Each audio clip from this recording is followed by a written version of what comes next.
नमस्कार. विशेष या भागामध्ये आपल्या सगळ्यांचं स्वागत. मी प्रसाद काथे. महायुतीला सत्तेत आणणारी लाडकी बहीण योजना नक्की किती लाभ देणार असा प्रचार विरोधक करतायत. सरकार दरमहा देणारा लाभ वाढवून देणार असंही सांगतायत. विरोधकांनी या निमित्तानं सरकारला कोंडीत पकडण्याचा डाव टाकलाय. महायुतीच्यासाठी या निमित्तानं डोकेदुखी वाढली आहे हे नक्की. बुधवारी महाराष्ट्रामध्ये विधान परिषदेत लाडक्या बहिणीला दरमहा 2100 रुपये देणार की नाही असा थेट सवाल विचारला गेला. विरोधकांचा सवाल म्हणजे केवळ दिशाभूल आहे असं म्हणत आत्ता तरी महायुती सरकारने वेळ मारून नेली आहे. लोकसभेत जो फटका बसला त्याचा उतारा म्हणून योजना काढली, बहिणींच्यावर प्रेम म्हणून योजना काढली नव्हती हे सिद्ध झालेलं आहे. त्यावेळी लाडकी असणारी बहीण आता का सावत्र वाटायला लागल्या असा प्रश्न. आणि पुढच्या वर्षभराचे गिरीश महाजनजी म्हणले तसं वर्षभराचे 1500 किंवा 2100 रुपये ऍडव्हान्स दिले तर तुमचा जाहीर कोल्हापूरमध्ये मी सत्कार करतो. येत्या अधिवेशनाच्या कालावधीमध्ये किंवा अर्थसंकल्पामध्ये आपण 2100 घोषित करू अशा पद्धतीचं कुठेही त्या ठिकाणी वक्तव्य हे केलेलं नाही. जाहीरनामा हा 5 वर्षासाठी असतो. या अर्थसंकल्पामध्ये 2100 करणार अशा पद्धतीचं वक्तव्य हे कुठेही केलेलं नाही.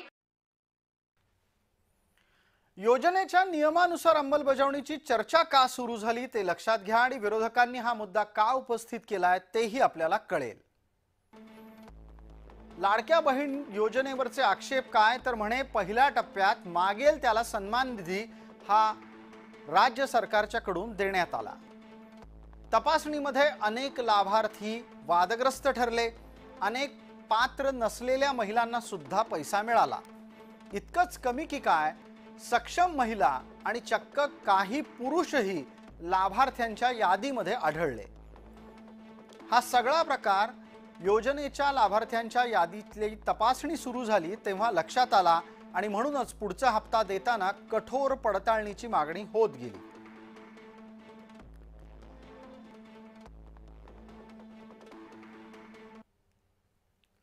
सरकार या योजनेला राबवताना अडचणीत येत आहे हे लक्षात येताच विरोधकांनी एक नवा डाव टाकला आणि पैसेच वाढतील, वाढवून देण्याचा शब्द दिलाय असं म्हणत प्रचार सुरू केला. आता निवडणूक झालेली आहे, आचारसंहिता संपलेली आहे. जसं निवडणुकीच्या आधी महिलांची मतं मिळवण्यासाठी ही योजना आणली गेली आणि त्यांच्या खात्यामध्ये पैसे दिले गेले, ती योजना तात्काळ सुरू केली गेली पाहिजे. आणि 1500 नव्हे तर हेच महायुती म्हणाली होती की 2100 ते 2100 रुपयांनी जो काही बॅकलॉग राहिला असेल 1-2 महिन्याचा आणि पुढचा 3-4 महिन्याचा असं धरून हे पैसे तात्काळ त्याच्यामध्ये परत आवडती नावडती बहीण न करता हे खात्यात जमा झाले पाहिजेत. विरोधक जेव्हा अशा प्रकारचा प्रचार करतात तेव्हा त्यांच्या डोक्यात नक्की काय सुरू असतं ते लक्षात घ्या.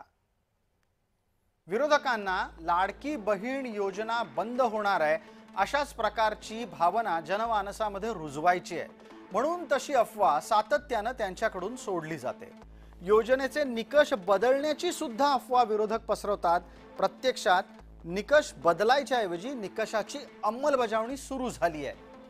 महायुती सरकारपासून भ्रमित झालेला महिला मतदार तोडणं हा विरोधकांचा डाव आहे. याचा फायदा त्यांना आगामी निवडणुकांमध्ये हवाय.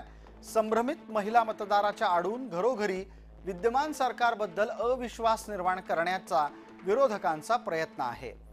स्वाभाविकरित्या त्याचा फायदा स्थानिक स्वराज्य संस्थांच्या निवडणुका जेव्हा होतील तेव्हा महायुतीचा मतटक्का कमी करण्यात आपल्याला करता येईल असं विरोधकांना वाटतं.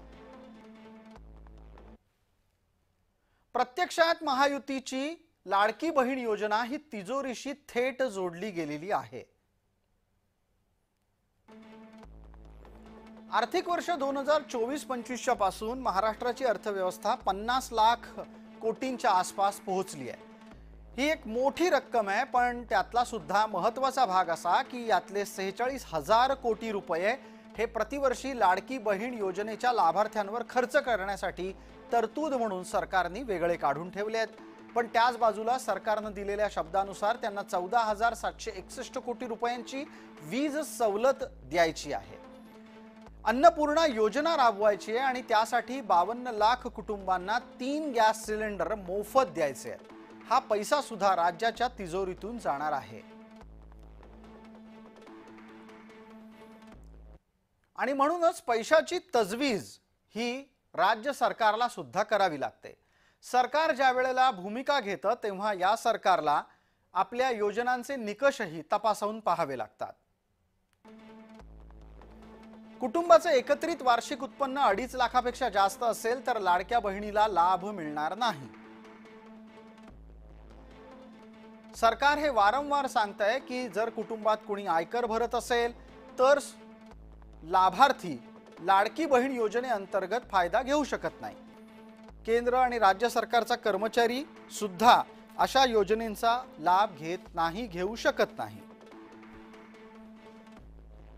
लाभार्थी महिला इतर शासकीय योजनेतून कसला लाभ मिळवत असतील आणि तो 1,500 रुपयाच्या पेक्षा किंवा तितका असेल तरीही लाडकी बहीणचे पैसे मिळणार नाहीत.